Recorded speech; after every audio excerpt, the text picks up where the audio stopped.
Assalomu alaykum va nihoyat siz kutgan navbatdagi Happyoku Recipe kitobi bo'yicha strategiyalarni o'rganib chiqamiz. Savollar ketma-ketligi bo'yicha. O'tgan safar biz siz bilan birinchi va ikkinchi ilki savollarni o'rganib chiqdik. Ya'ni tushadigan yongo'romiy hamda chongo'romiy grammatikalar, bog'lovchi hamda yakunlovchi grammatikalar. Tasnifi bo'yicha ma'lumot berdik, qaysi holatda ko'p ishtirok etishi mumkin, shular haqida tanishib chiqdik. Bugun endi navbatdagi qismni boshlaymiz, ya'ni bugun ilkini 3-4 qismlarini o'rganamiz. Bu qismda biz yusamunpop, ya'ni o'xshash grammatika, boshqacha qilib aytadigan bo'lsak, sinonim grammatikalarni bilishimiz kerak bo'ladi. Keling qisqacha savol turi bilan tanishib chiqamiz. Grammatika yoki bir xil ma'noga ega iboralarni tanlaydigan savoldir. Bu savol ma'noni ifodalash qobiliyatini o'lchaydi va odatda o'rta darajadagi grammatikalardan foydalanadi. Lekin ba'zida 4-savolda yuqori darajadagi grammatikalar ham tushib turadi. Endi esa keling oltin retseptini ko'rib chiqamiz. Hwangim retseptisini. Birinchi bo'lib bizda birinchi oltin qoidadan boshlab beradi.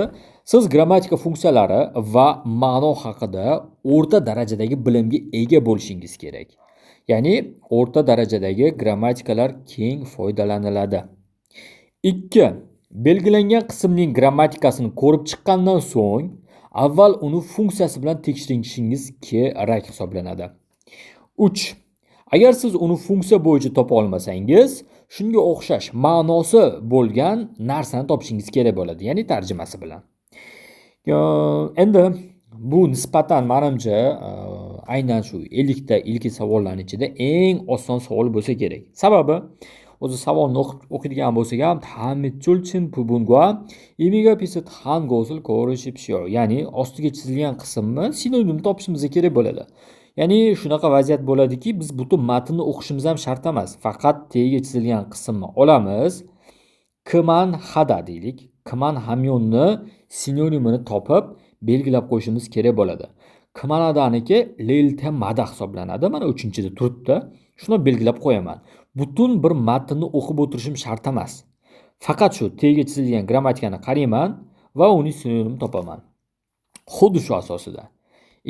4-misolda ham men butun matnni o'qib o'tirmayman. Aya oya poya grammatikasi ekan. Buniki mana tago hedo. Shuni belgilab qo'yaman, bo'ldi. Men bu bo'yicha sinonim grammatikalar ro'yxatini tashlab qo'yganman Telegramdan. Kimda agar Telegram anaqamiz bo'lmasa, kommentariyada yozsanglar, Telegram sahifamizni tashlab beraman. Butun umumiy 40 ta yusamunpopni tarjima, ya'ni alohida ajratilgan qismini tashlayman. Shuni yodlab yursangiz, to imtihon kungacha yaxshi natija qilasiz inshaalloh. Xuddi shu butun matnni o'qib o'tirishingiz ham shart emas.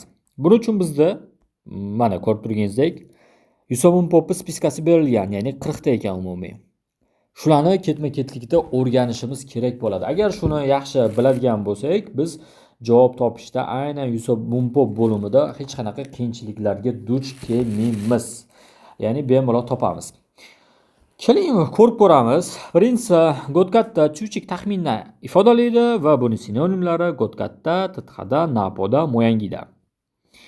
Chongdoro chongdo darajani ifodalaydi. Mankim ke, ya'ni ko'rayotgan bo'lsanglar bir xil matn berilgan, demak o'rnini bosuvchi hisoblanadi. Buni o'rniga bu o'rnini bosuvchi. Lekin bitta narsani bilishimiz kerak. O'zi agar yusamunpopni ham tegini o'rganadigan bo'lsangiz, sinonim grammatika bo'lgani bilan ishlatilish holatida ozgina farq bo'lishi mumkin. Shuni ham unutmaymiz.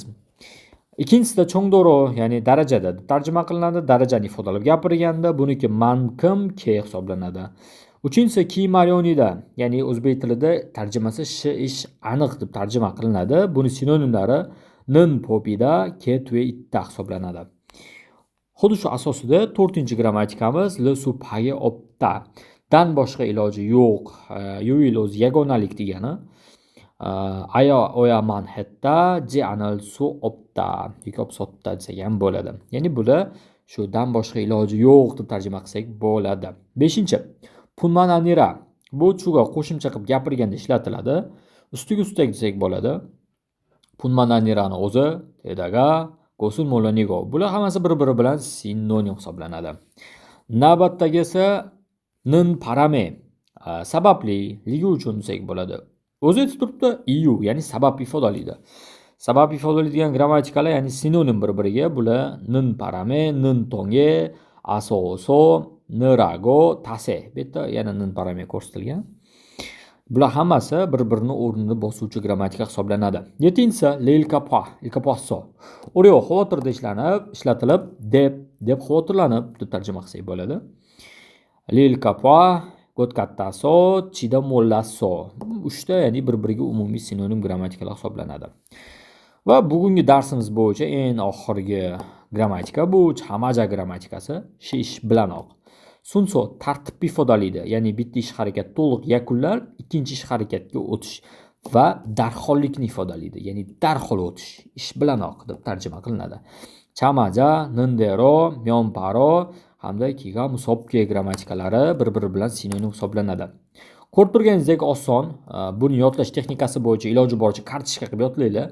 Kartochkani bitta tomoniga asosiy sinonimini yozasiz, orqa tomoniga esa uni nechta sinonimi bo'lsa o'shani yozasiz. Boshida 2ta, 3tadan boshlab sekin-sekin ko'paytirganingiz ma'qul. Sababi birdan 40 ta kartochka qilib yodlaydigan bo'lsangiz, umuman qabul qilish sekin bo'ladi, chalkashib ketadi, aralash kasha bo'lib ketadi. Shuning uchun iloji bo'lsa 2tadan boshlang, bittadan qiynalsangiz 2ta, 3ta, 4ta, 5ta qo'shib 40 tani yakunlab qo'yasizlar. Shuning uchun doim eslarda tursin, harakatda bo'linglar. Bizda o'zi uchish bilan to'rda unaqa matn muhim rol o'ynamaydi. Menimcha ko'pchilik bilsa kerak, shunda o'qiydi, tagiga chizilgan qismini va shu asosida to'g'ri javob topiladi. Eng oson savol turi deb aytsak bo'ladi, qo'rqmasdan. Hatto 1 bilan 2 ga qaraganda ham osonroq, juda ko'pchilik uchun.